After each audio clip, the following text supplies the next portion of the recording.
Start SmartLCT.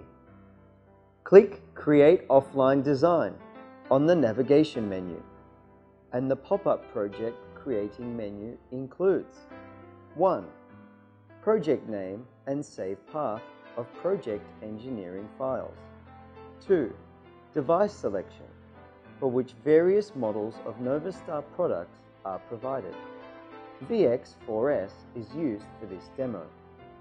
3. Cabinet type selection. 4. Screen size setting. Screen size is set by the number of cabinets. 5.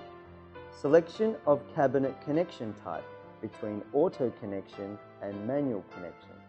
Click OK after all preparations are made to enter the editing page of the software and start actual operations.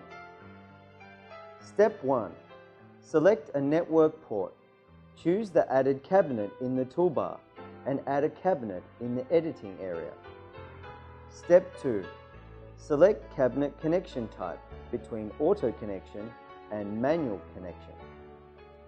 Auto connection indicates that after the cabinet connection type has been selected, cabinets will connect to each other automatically while adding cabinets in the editing area. Manual connection is to connect manually as required after cabinets have been added. Afterwards, you can drag cabinets to build a screen into the shape as required to complete your creation, just like building blocks.